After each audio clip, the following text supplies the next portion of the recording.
there's a lot of people who do rig the system, play the system, and if there's an expectation that your mortgage, and it could be quite significant. I mean, based on current prices, a few $100,000. If there is an expectation they don't have to pay that back after 7 years, that it'll be done away with by the bank, how will that system stand up?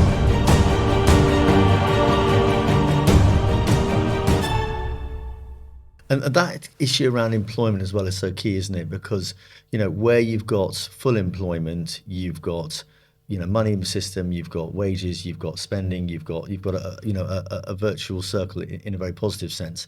But how do you get to that point? How is full employment created? I mean, you print money, you create jobs. Yes. You create full employment. It's not more complicated than that. The film Shillings from Heaven, which I suggest people have a look, shows how you do it. You just say, there are people who are unemployed, there are jobs that need to be done. Let's print money to pay them. Rather than be on welfare and getting paid for doing nothing, let's pay them to do a job. And then the job gets done and they get paid. And you have you eliminate unemployment. It's as simple as that. And that's what happened in Wurgle in 1933. The film describes it. And it's so simple, but we don't do it. And just looking at what employment means as well, obviously it means that people have, within the bounds of their affordability, the option to rent, to buy a house, etc. And you think that's a sort of fundamental right, don't you? That actually to have your own home, to have a secure place to be, is fundamental to the human condition in your covenantal space. I don't like talking about rights.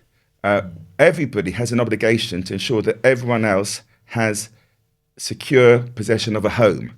And the moment we treat a house as an asset, it's a financial asset, it's got mortgage, it's all about money. But it's a home, it's where you bring up the family. And everybody should be entitled to a home. And that is it. And there's no need for a mortgage. If in a short term, there's a need to pay for labor to build a home or to buy materials, you can borrow the money in the way of a mortgage. But the person who actually owns the house, I think rental is not necessary, and rental leads to people having unearned income. The classical economists called it unearned income, which is either interest or rental. They're not working for it, and that should be eliminated from society. And you pay people to do jobs, and therefore people will be entitled to a home. Everybody would. They'd have to work, and they could be paid for the work, but the mortgage will be waived at the end of 7 years.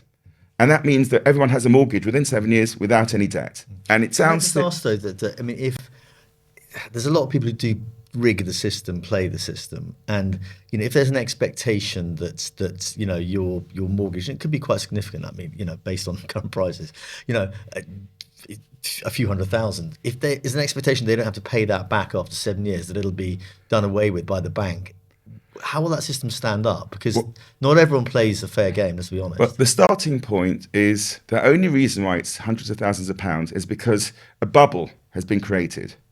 That doesn't relate to anything. It's literally the houses are the prices that the banks are prepared to lend. So if you get rid of the debt, the prices go down, and that's it. So it's not a huge number. If you look at what it actually costs, houses in Grimsby were going for £40,000-50,000. And reasonable sized houses, the answer is no.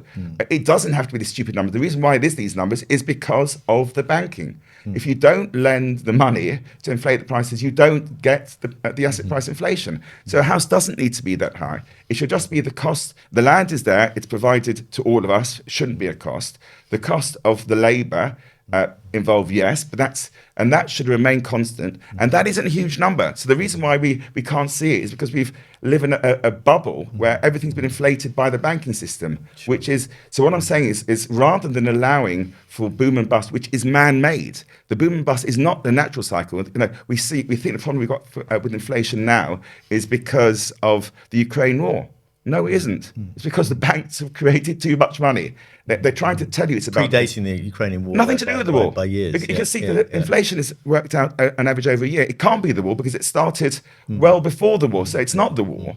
It's because the banks are lending. They don't want you to know that. But fundamentally, it's a man-made problem and can be resolved by man consciously not creating asset bubbles, rather creating employment. It's as simple as that.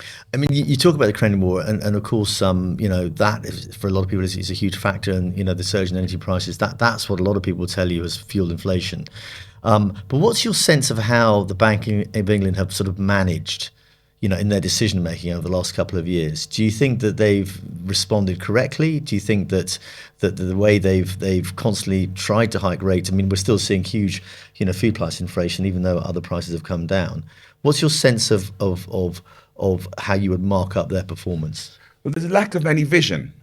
They're not quite sure what they're trying to achieve. And therefore, without a vision, without a direction, as I've said before, interest rates should be zero because they're extractive. Asset prices, loans should be much lower. So we need to deflate the system.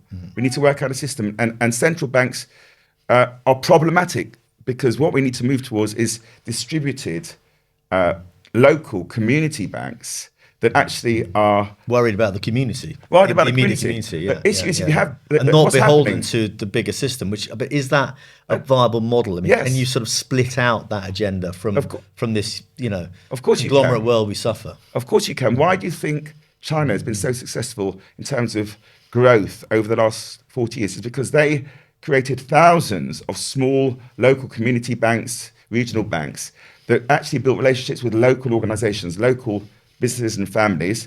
And we have gone the other way. We've centralized, America has centralized into these too big to fail banks, and the UK has done the same thing.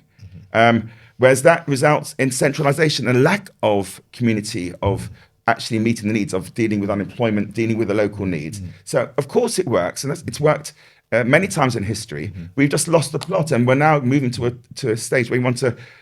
In America, the regional banks are being allowed to fail, which means you have more and more central banks, which is a crazy system. Empowering just a few, ultimately. No, it's the opposite of what you want. You want to re-empower the people. You want to rebuild the community banks, co-ops, working locally, the old banking relationships. I had a wonderful banker who rescued me when no one else would have. These relationships are worth everything. But those have all gone, and we have to move back towards a community-based banking system where you have local relationships, and it's for the sake of society, people, and the environment.